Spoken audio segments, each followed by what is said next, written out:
October 14th, 1943, Schweinfurt, Germany.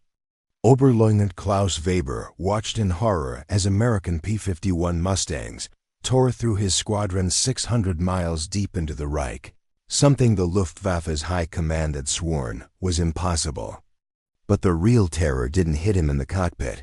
It hit him 6 months later in an American POW camp when a guard casually threw away half a sandwich, and Klaus realized his country had already lost the war. What could a prisoner of war camp reveal about American power that a decorated German ace had never seen from his cockpit at 20,000 feet? Before we jump back in, tell us where you're tuning in from, and if this story touches you, make sure you're subscribed because tomorrow, I've saved something extra special for you. Klaus Weber sat in the ready room at the airfield outside Munich on a cold morning in October 1943. He was 26 years old and wore the Iron Cross on his uniform. The metal felt heavy and proud against his chest. On the wall behind him hung 23 small marks, one for each enemy plane he had shot down. The other pilots called him an ace. His mother called him her hero. The newspapers called him a defender of the fatherland. Outside the window, mechanics worked on his Messerschmitt Bf 109. The fighter plane was gray and sleek, with black crosses painted on the wings. Klaus had flown this same aircraft for 2 years. He knew every sound it made, every shake and rattle. The engine needed new parts, but there were no new parts to be found. The fuel they used now was mixed with chemicals to make it last longer. It smelled wrong and made the engine cough, but orders were orders. Make it work. Make it last. Germany was winning, the radio said. Victory was close. The newspapers promised. Klaus believed them. Why wouldn't he? For 3 years, the Luftwaffe had owned the skies over Europe. Their planes were faster. Their pilots were better trained. Their tactics were proven in battle after battle. When the British bombers came at night, German fighters shot them down in flames. When American bombers tried to reach German cities during the day, they paid a terrible price. Just last week, Klaus and his squadron had torn through a formation of B-17 bombers near Stuttgart. The big American planes were slow and clumsy. Easy targets. Klaus had shot down 2 of them himself, watching the crews bail out with white parachutes that looked like dandelion seeds floating toward the earth. The Americans were soft, Klaus thought. They had money and factories, but they didn't have the will to fight. They gave up too easily. They cried when they were captured. They asked for coffee and cigarettes. Some of them were just boys, 17 or 18 years old, flying missions because someone told them to. Klaus felt sorry for them, in a way. Germany had real soldiers. Germany had men who understood sacrifice. That morning, the alarm bell rang at 9 o'clock.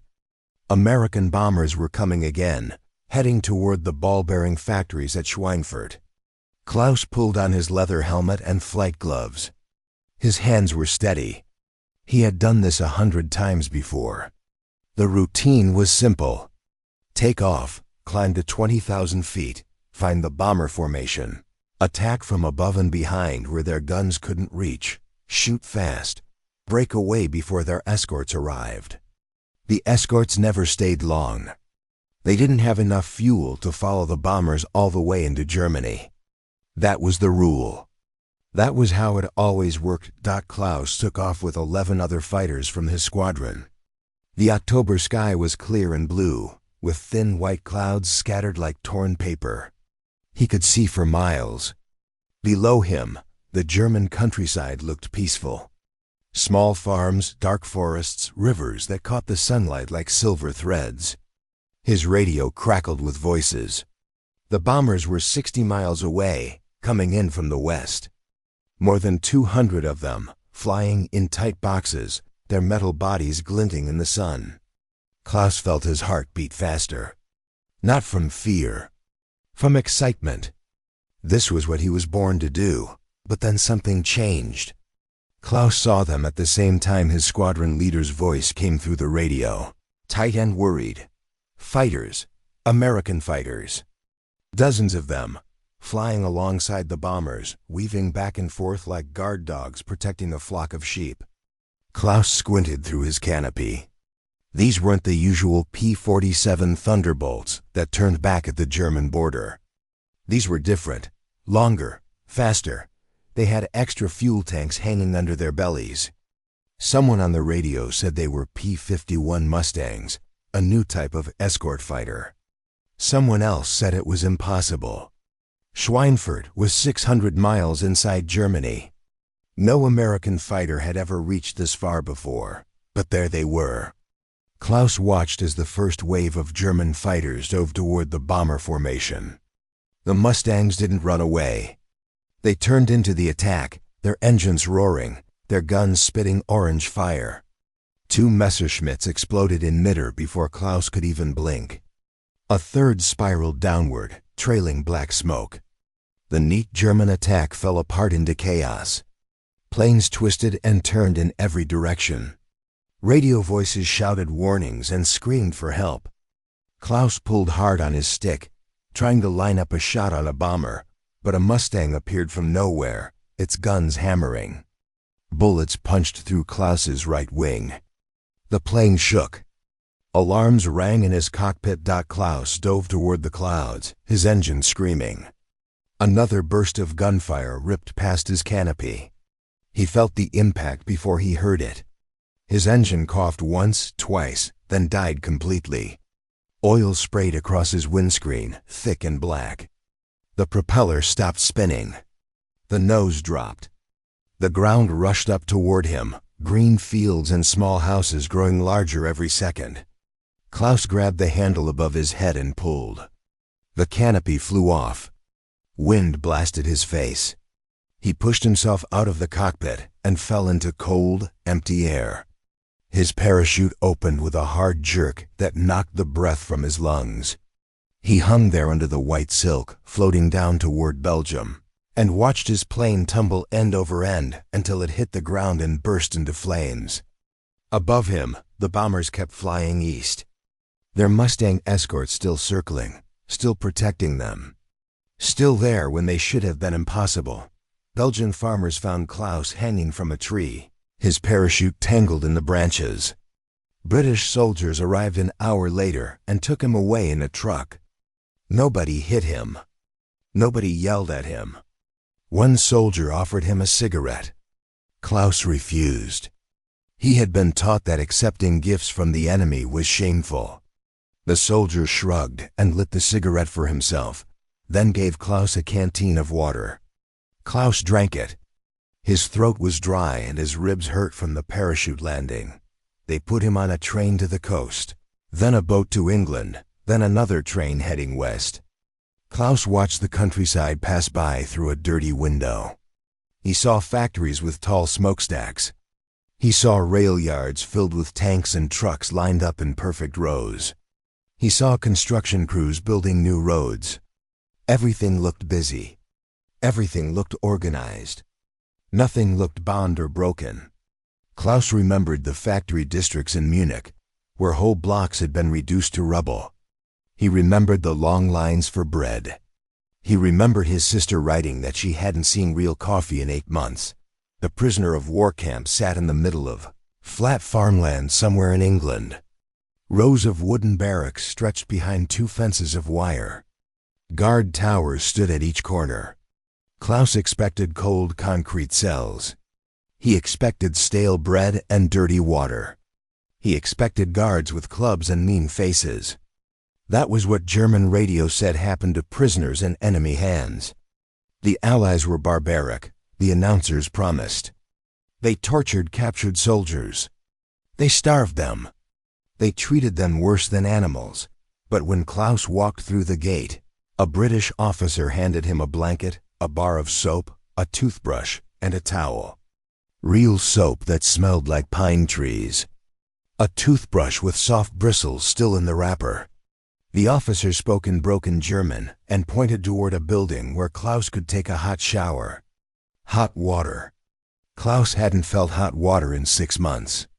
At his airfield, they bathed with cold water from a pump, and only when they had time between missions. The barracks had iron stoves that kept the rooms warm. Each prisoner got a narrow bed with 2 blankets and a thin mattress. It wasn't comfortable, but it wasn't torture either. Klaus met other German pilots and soldiers who had been there for weeks or months. They told him the rules. Wake at 7. Breakfast at 8. Work details or camp duties until 5. Dinner at 6. Lights out at 10. Red Cross packages arrived every 2 weeks with chocolates, cigarettes, and canned meat. The guards didn't steal from them. Some guards even traded cigarettes for watches or wedding rings. Fair exchanges that both sides honored. The food shocked Klaus more than anything else. The first morning, breakfast was porridge with milk and sugar, 2 pieces of toast with butter, and tea. Real butter. Yellow and soft. Klaus hadn't seen real butter since before the war started. In Germany, they used a gray paste made from coal tar that tasted like soap. The toast was made from white bread, not the dark sawdust mixture his mother baked at home. Klaus ate slowly, making it last. Other prisoners around him ate quickly, like it was normal. Like they expected this much food every single day. At lunch, they served stew with actual chunks of beef, potatoes, carrots, and thick brown gravy. Klaus could see the meat. He could taste it. In Germany, meat had become a memory. The radio talked about victory gardens and sacrifice, about how German families were strong enough to survive on turnips and cabbage. Klaus had believed that was enough. He had believed everyone else in the world was suffering just as much. But here, in a prison camp, the enemy was feeding captured soldiers better than Germany fed its heroes. One afternoon in November, a truck arrived at the camp. Klaus was standing near the fence, watching repair crews fix a broken water pipe. The truck was painted red and white, with curved letters on the side that spelled Coca-Cola. Klaus had never seen a Coca-Cola truck before. He had heard about the American drink from pilots who had flown over France before the invasion. They said it was sweet and bubbly, that Americans drank it like Germans drank beer. The truck driver, an older man in civilian clothes, unloaded wooden crates filled with glass bottles. The guards took the crates into their building. An hour later, Klaus saw 2 guards sitting in the sun, drinking the dark liquid straight from the bottles, then tossing the empty bottles into a trash bin. They threw them away. Glass bottles. Just threw them away like they were worthless. In Germany, glass was precious. You returned bottles to get your deposit back. You saved jars and reused them until they cracked. Klaus watched those 2 bottles shatter in the trash bin and felt something twist in his stomach. The camp had a workshop where prisoners repaired broken equipment for the British. Radios, tools, vehicle parts. Klaus was assigned to work there because he understood engines. The workshop had shelves stacked with spare parts. Boxes of screws, bolts, washers, and nuts, all organized by size. Bins of wire in different colors. Extra gears, springs, and switches still in paper wrapping. When something broke, you just grabbed a new part and replaced it. When Klaus needed a specific size bolt, the British supervisor opened a drawer and pulled out a handful. "Take what you need," the man said. "We have more." Klaus thought about his airfield in Munich. He thought about mechanics trying to fix engines with homemade parts carved from wood. He thought about pilots sharing flight boots because there weren't enough to go around.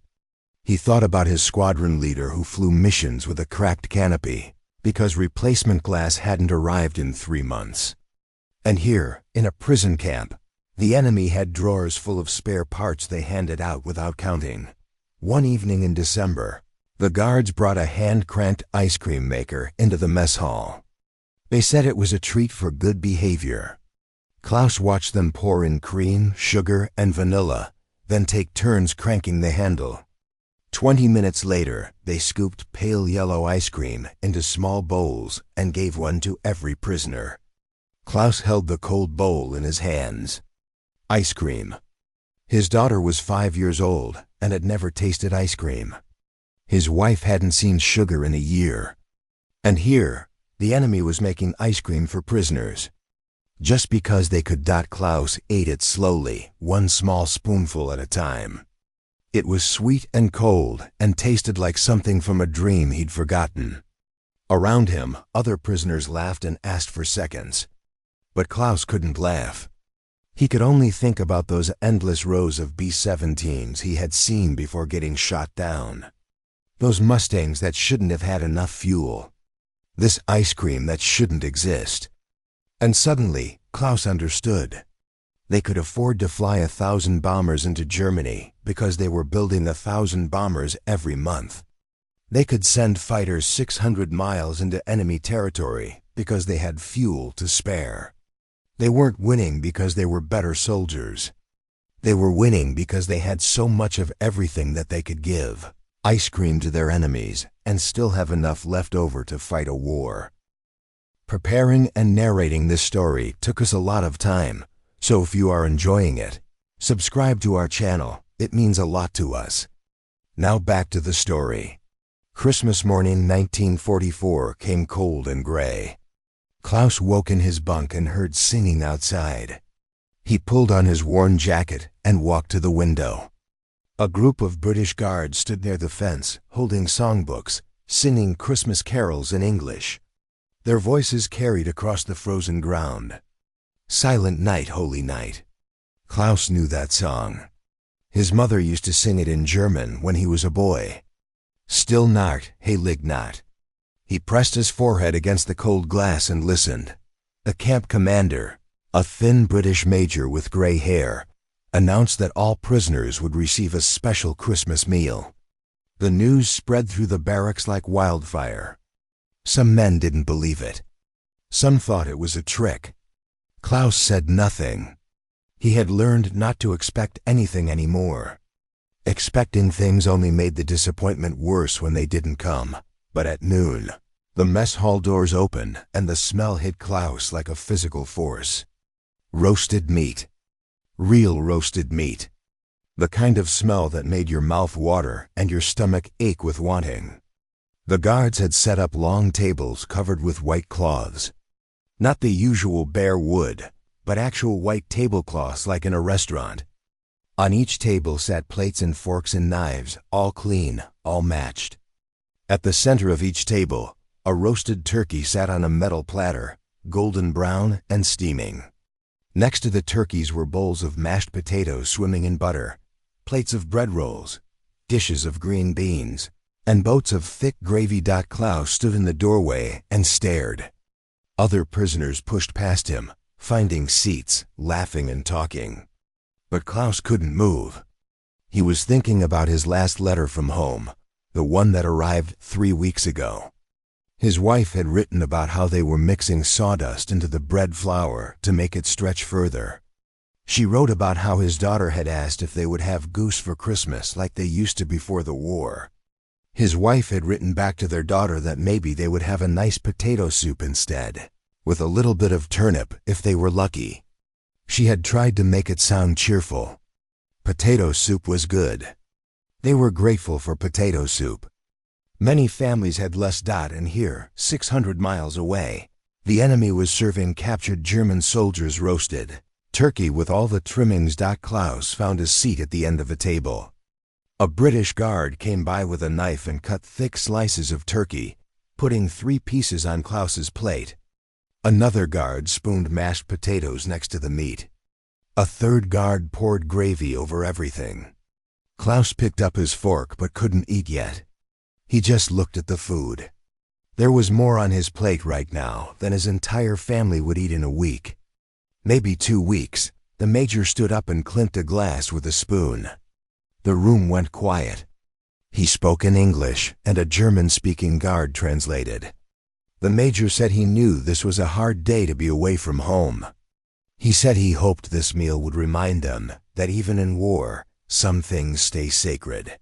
He said that after the meal, there would be packages from the Red Cross, and prisoners could write letters home. Then he raised his glass and said Merry Christmas. Some prisoners clapped. Some raised their water glasses in return. Klaus did nothing. He cut a piece of turkey and put it in his mouth. The meat was tender and juicy. It tasted like childhood. It tasted like everything he had forgotten.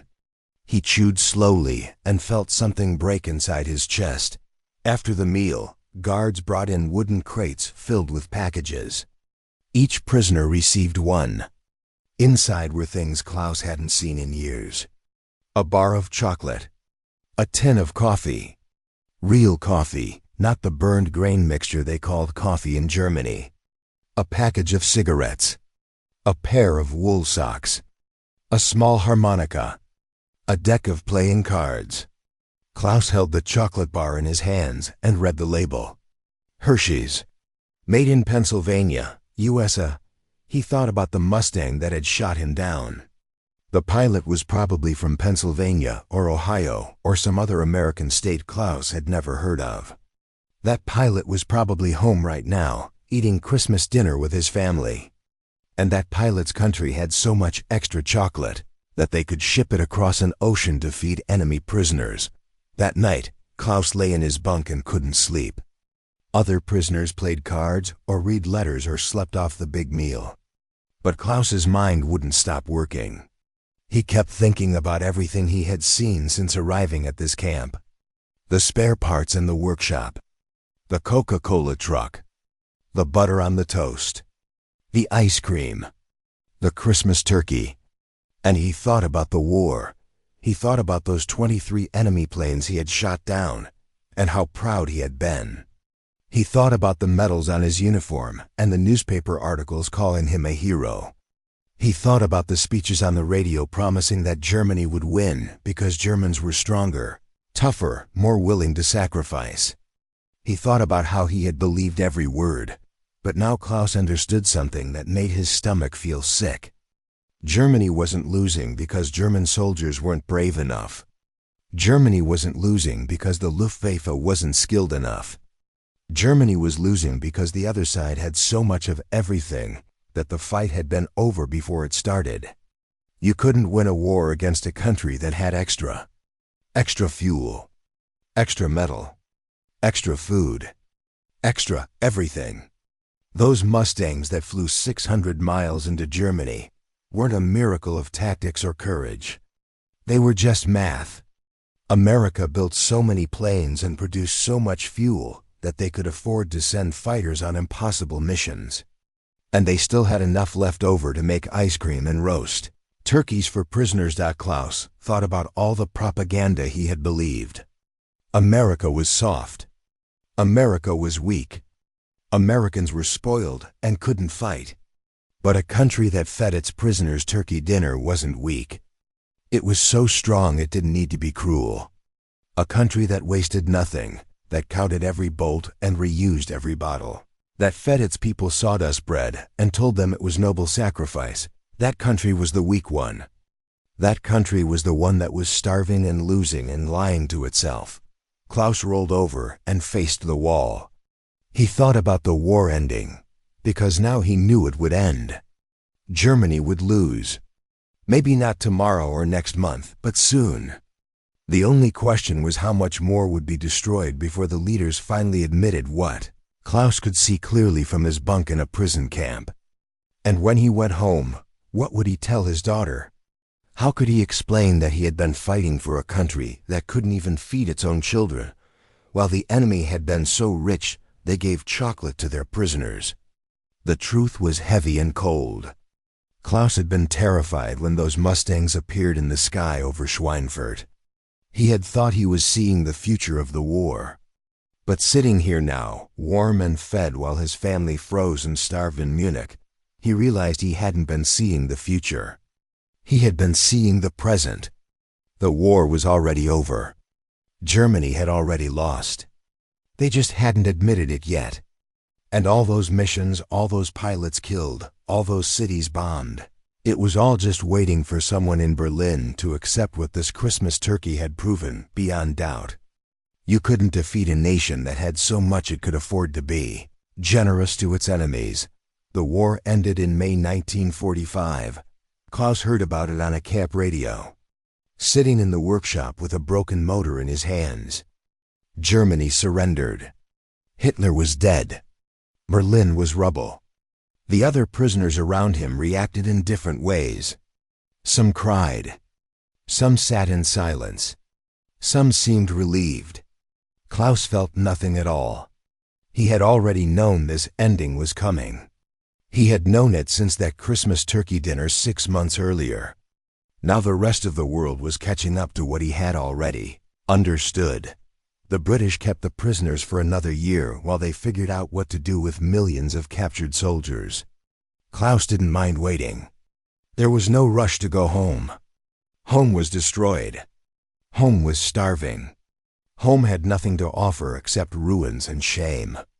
So Klaus stayed in the camp, worked in the workshop, ate 3 meals a day, and tried not to think about what was waiting for him in Munich. In September 1946, they finally put him on a train heading east. Klaus carried a small canvas bag with everything he owned. A change of clothes. A British Army blanket they let him keep. A manual on crop rotation that he had found in the camp library, written in English with simple pictures. And folded carefully in his pocket, a Hershey's chocolate bar wrapper from that first Christmas. He had saved it. He didn't know why. Maybe as proof.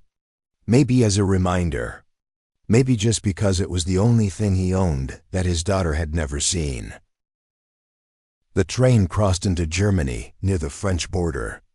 Klaus pressed his face to the window and watched his country pass by. Bombed cities. Broken bridges. Factories with no roofs. Rail yards full of twisted metal. Fields that should have been planted but sat empty and brown. People walked along the roads carrying bundles on their backs, going nowhere, coming from nowhere, just moving because staying still felt worse. Klaus saw children with thin faces and hollow eyes. He saw old women pulling carts loaded with firewood. He saw men his age, some missing arms or legs, begging near the stations. The train stopped every few hours. At each stop, people crowded around trying to trade things for food. A woman offered a wedding ring for a loaf of bread. A man held up a silver pocket watch, asking for cigarettes. Children with dirty faces held out their hands, saying nothing, just hoping. Klaus gave away the British blanket at one stop and his extra shirt at another. He kept the crop rotation manual and the Hershey wrapper. Munich looked like pictures Klaus had seen of the moon. Whole neighborhoods were gone. Just piles of broken bricks and twisted metal stretching for blocks. The streets were cleared enough to walk through, but barely. The cathedral downtown had no roof. The train station had no windows. The famous beer halls were hollow shells. Klaus walked through his old neighborhood and couldn't find his street. Everything looked the same because everything was destroyed. He had to ask 3 different people before he found someone who remembered where the Weber family used to live. His building was still standing, but just barely. The top 2 floors were gone, blown away by bombs. The ground floor, where his family's apartment had been, looked untouched from the outside. Klaus climbed over rubble and knocked on the door. His wife opened it. She was thinner than he remembered. Her hair was gray now, though she was only 30. She looked at him for a long moment, like she wasn't sure he was real. Then she pulled him inside and held him without saying anything. His daughter Emma was 7 now. She had been 3 when Klaus left. She didn't remember him. She hid behind her mother's skirt and stared at him like he was a stranger. His mother was there too, living with them now. She had aged 20 years in the 4 years Klaus was gone. Her hands shook when she reached out to touch his face. They sat at a wooden table in the small apartment, and his wife made soup from American Red Cross supplies. Powdered milk. Canned meat. Dried vegetables from a package with English words on it. She apologized that there wasn't more. Klaus said nothing. He was thinking about the workshop full of spare parts. The ice cream. the Christmas turkey, the Coca-Cola truck. His family had survived for a year after the war ended by eating American charity food. The same America that Klaus had been fighting. The same America that had shot him down and captured him and fed him better than his own country ever had. After dinner, Emma asked if he had brought her anything. Klaus reached into his pocket and pulled out the Hershey wrapper. He unfolded it carefully on the table. Emma touched it with one finger, tracing the letters she couldn't read. She asked what it was. Klaus told her it was from a chocolate bar he ate in a prison camp in England. Emma's eyes went wide. Prison had chocolate? Klaus nodded. Prison had lots of things. Prison had more food than home. Emma didn't understand. His wife put a hand on Emma's head and told her to go to bed. That night, Klaus couldn't sleep. He lay next to his wife in the dark and listened to her breathe. She told him about the last year of the war, the constant bombings, the fires, the nights hiding in cellars, the morning her mother died when their old apartment building collapsed, the hunger that never stopped, the cold, the fear. She told him how they burned furniture to stay warm, how they ate soup made from weeds, how Emma cried at night because her stomach hurt. And then she told him about the American soldiers who arrived after the surrender, how everyone had been terrified. But the Americans handed out food, medicine, blankets. They set up kitchens that fed thousands. They brought doctors. They didn't shoot anyone. They didn't take revenge. They just helped. She didn't understand it. None of them understood it. Klaus understood. He had seen it in the prison camp. This was what America did. This was their power. Not the bombs or the bullets, but the fact that they had so much they could afford to rebuild their enemies' cities. They could afford to feed enemy children. They could fight a total war across 2 oceans and still have enough left over to be kind.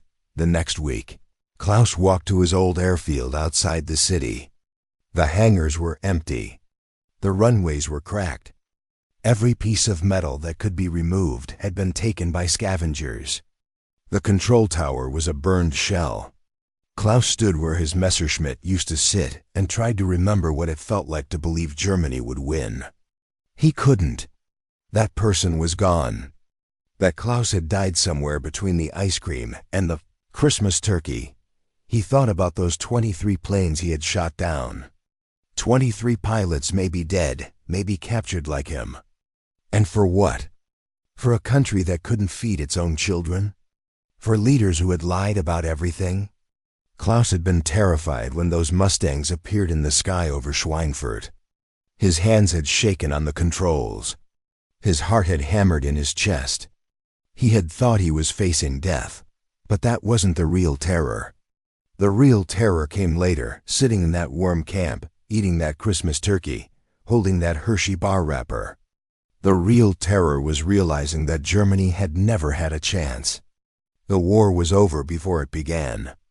They were fighting a nation that could afford to lose 1,000 planes and build 1,000 more. A nation that fed its prisoners better than Germany fed its soldiers. A nation so wealthy, so powerful, so abundant, that it could defeat you and then help you stand back up afterward. Klaus pulled out the crop rotation manual and opened it to the first page. The pictures showed how to plant fields in patterns that kept the soil healthy, how to grow more food with less land. America knew these things. America had farmers who read manuals and scientists who studied soil. Germany had propaganda and empty promises. Klaus decided he would learn these methods. He would help rebuild. Not the Germany that sent him to war, but a new Germany that learned from its defeat. A Germany that understood the real power wasn't in tanks or planes, but in having enough breakfast for everyone. Years later, Klaus would tell Emma the truth about the war. He would tell her about the day the Mustangs came and how terrified he had been. But then he would tell her about the Christmas turkey and how that was when he understood the real lesson. We weren't defeated by better fighters, he would say. We were defeated by a country that could fight a total war and still have enough left over to feed its enemies. That's what true strength looks like. Not cruelty, not revenge. Just having so much that you can afford to be generous, even to people who tried to kill you. That's the kind of country worth building. That's the kind of world worth fighting for. Preparing and narrating this story took us a lot of time, so if you are enjoying it, subscribe to our channel. It means a lot to us. Now back to the story.